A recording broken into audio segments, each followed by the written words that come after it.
welcome back to our channel. My name is Shephoo and I am Zaza. Yes guys, Zaza 2.0, just an introduction. And welcome back. This is episode 3 of Vibe with Us. Yes. And today guys, we are still in East Africa. Guys, so today we have a special country. And the country is Kenya. Yeah. Madam Divina. Mrs. She's not a miss. Mrs. Welcome to our channel. Thank you. Still at home. I am ready to go home. Just give us a brief detail about yourself. Tell us where you're from. So guys, my name is Divina. So I have my YouTube channel, Divina. You can find me there. Feel free to I subscribe. also do like event planning. So you're from Kenya? Yes, I'm from Kenya. Tell us where Kenya is for those who That's a very good question. I failed my history and geography, but I can tell you Kenya is from Africa, the east part of it. And I am the Kisi tribe. Sylvia is from the Kikuyu. So when you go to Kenya, we have a few tribes, like cultures basically. Like how many are there? I think 43 now.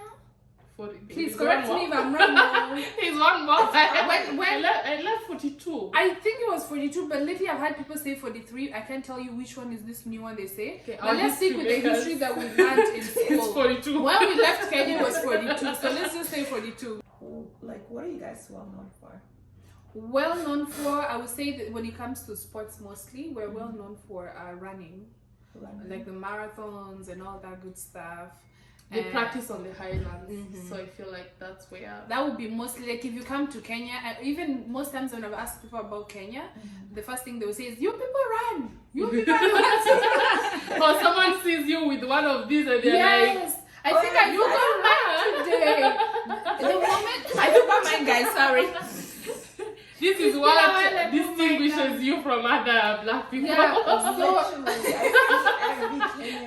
I know. But we're mostly known for that, like running and things like that. Like growing a lot of tea leaves and things like that. Oh yeah? Yeah, we have a lot of it. So it's also a tourism country, I would say. So there's this like area that's called Kericho. Yeah. If you go there, everything you see is just tea leaves. It's like the beauty and whatever is tea leaves. It's a lot and it's actually very pretty when you see it. And then the tourism sector. Yeah, African safari, right? Yes. That's where everybody goes. Yes, everybody goes there.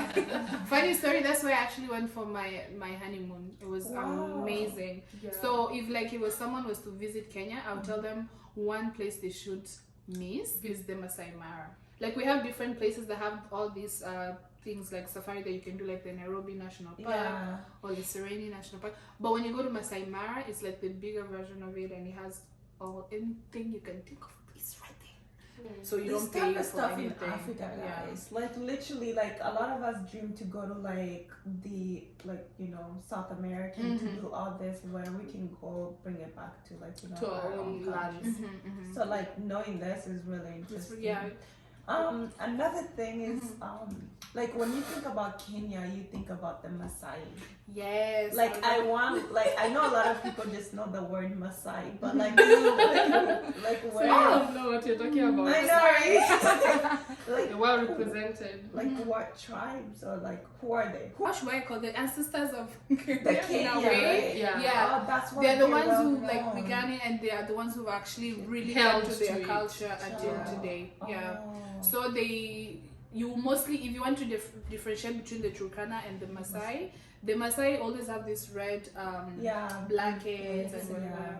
Let me throw it in there. I have the blankets, guys, if you guys are interested. I can sell them to you. But we did this thing where they're mostly their attire is mostly those red sync with like the whole, when we're talking about tribes and their traditions or whatever, they've really kept to it. And in a way that they even included in our national safaris or whatever, you'll find most of the tour guides are the Maasai because they mostly reside like in those, and that's what tourism like tourists when want we to went see. to Mexico, the Maya people. Yeah, so basically exactly, because you want to see what the authentic of Kenya. Yeah. So if people still wear casual clothes and you're tourist guide, you don't feel like you're actually visiting. In terms of food, like what's the national food of Kenya? I guess like what is well known in Kenya? I feel like when most people, correct me if I'm wrong, will always go for ugali, skuma, and fish, or ugali, skuma, and so skuma is kale, but in Swahili we call it skuma. Skuma. Yeah. So you find mostly even like when you go to like locals or whatever, they'll mostly get ugali and fish, like the tilapia mostly and kale, or they'll get with the beef or chicken. Depending on what culture we're talking about, because on the western it's more of chicken, chicken, and also you find like on where Kisumu area is, it's like fish. It's like their staple food. In the Indian Ocean, the coastal province, you also find like fish is like you're gonna find them eating ugali with fish. In our like central province, it's more of meat, like beef, and like nyama choma as well, right? Okay, so what are we cooking today? She's also a chef by profession. Yes. Yes, guys. So that my traditional ancestors don't come for me, we're gonna be cooking ugali today. Yes. And skuma. So I'm teaching you guys a Swahili word. So from today, kale is skuma. Yes. And some beef, we call it nyama. When it's roasted, it's nyama choma. Yeah. But when it's just beef or whatever, it's called nyama. Beef stew, or beef. So that's what we're gonna make. So let's get cooking.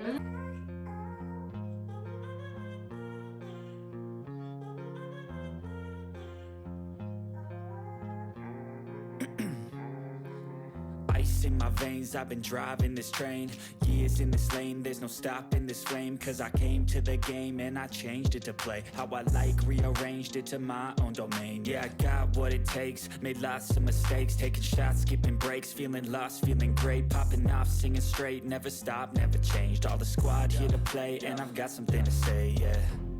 I work hard each and every day, I get lost in the words I say. I don't push pause, no I push play. I won't stop till I make a change. I withdraw on the things I make. It's ready, the way when we have like a tradition, they usually like chincha. I don't know how to say that in English. I was gonna say chicken. I love that. I just love that, you know, when people come together and they're either slaughtering the cow or like the that one we normally do like on occasions like weddings or like get-togethers, like when you're doing like a memorial thing for a loved one who was passed or something, they will normally do that. One thing when it comes to like chicken and cow in our tradition mostly, if now for me, now that I'm married, if my husband is to come visit my family, he's not supposed to be coming every weekend. They're supposed to announce that our in-law is coming to visit us, and then they will slaughter like a goat or a cow for him. They say he's normally not supposed to eat chicken because that's considered for like kids, because he's now an in-law.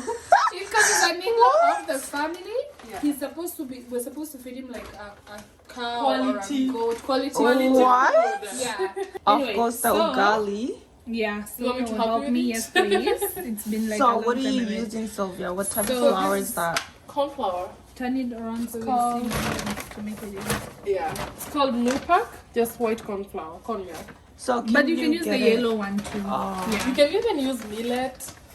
Right? You can mix use like millet anything. with this and then make ugali. Words I say, I don't push pause, no I push play. I won't stop till I make a change. I withdraw on the things I make. I turn flaws into flawless traits. It's a workout. So an interesting factor about the ugali when we mostly make it in the village is they make it so they'll have like 3 rocks or stones, like 3 of them, where they'll put the pot in the center. So when you're cooking ugali, you can use both your hands instead of one, because the stones will hold the pot so it doesn't flip.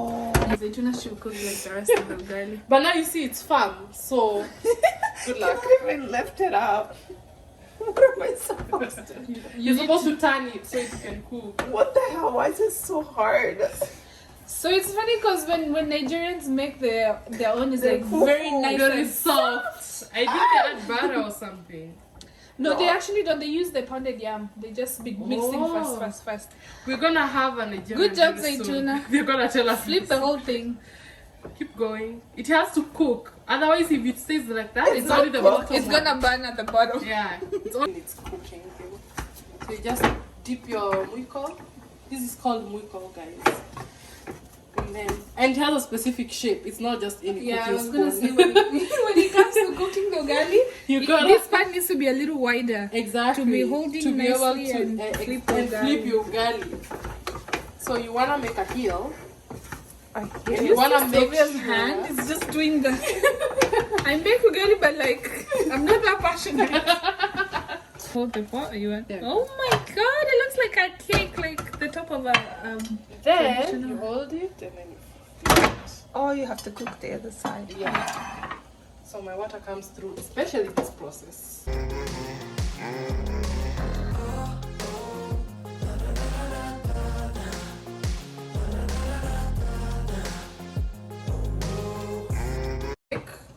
You know when they sing that song, Healy Cake, you see yoga. For the birthdays. Comes from this. So it has to remain covered until everyone is ready to eat. So you just cover it with the same pot that you cooked with. Hi guys, so for this kuma, we'll normally just add some cooking oil. It depends with how much cooking oil you want to add. So this is about 3 tablespoons. And then onions, Which you also pima with your macho. which I also measure with my eyes. But this should be enough. Well, more than enough. The rest of the nyama. And then I'll just let this cook down a bit, and then I'm gonna add some tomatoes, and then after they cook down, put a little spices like the roiko. But we're just gonna let this cook and maybe let it cook for about 2 minutes, and then add the tomatoes, let them cook until they're soft. Add some roiko, which is an essential spice when you're making most of the meals, especially in our Kenyan community. Yeah. And then we're gonna add the kale, and then that would be pretty much it. Royco choosing mix. Yes, guys. So this one, for those ones who don't do beef and chicken, they now have the vegetarian one. Yeah. The vegan. So Yeah, you can so you also can- get that Royco. I know. If you're interested, they have them in It Canada. adds In- yeah. What's the name of that store? Chocolatamu. Chocolatamu would have most of this Yes. Royco. Then the beef. Normally what I would do at this stage is I'll add the spices. So you just And put the the onions. water here? So I put the water separate so that I can add it later after I've added the spices, so you can boil down with it. Or if you want to do a wet fried beef, you don't need to add the water. Just add the spices and that's it. Lose track of time, yeah, I move fast and climb a new class divine, yeah, true passion shines. And I'm through passing time, I choose stacking dimes. You snooze half the time while I move passing by. I work hard each and every day, I get lost in the words I say. I don't push pause, no, I push play. I won't stop till I make a change. I withdraw on the things I make. I turn flaws into flawless traits. I build tall, never capped in space. I won't stop till I hear him say,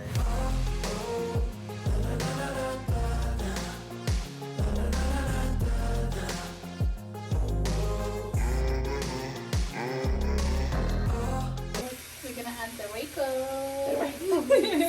So we're just gonna let it cook for 5 minutes. So next time you see us, guys, everything will be done and ready Yes. after adding the Royco. And does he gonna add more? This one I'll add more if I feel necessary. Okay.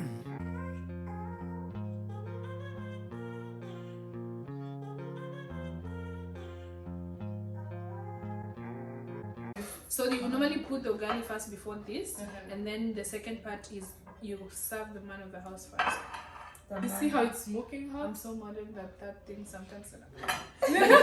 If you're married, you normally serve your husband first. If your father is in the house, you serve your And father the first. same thing, I think even guests, you have to serve your guests first before you serve your Let's do some beef. to hold the ugali. So you just cut like a little bit and then you gotta press it.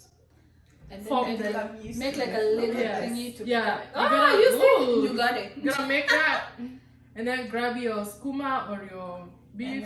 And then with the beef, grab it with the beef and then like that.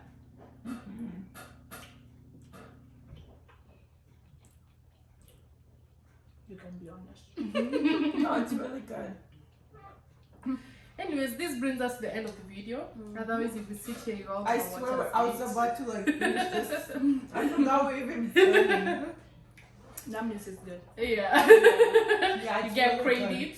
Thank you for being, here with us and honoring our invite. Yeah. And if you are watching us, you're welcome. And don't forget to hit our subscribe button. Please do. Make sure you do, guys. Yeah. And until next time, guys. Adios. Bye. Let's enjoy the food.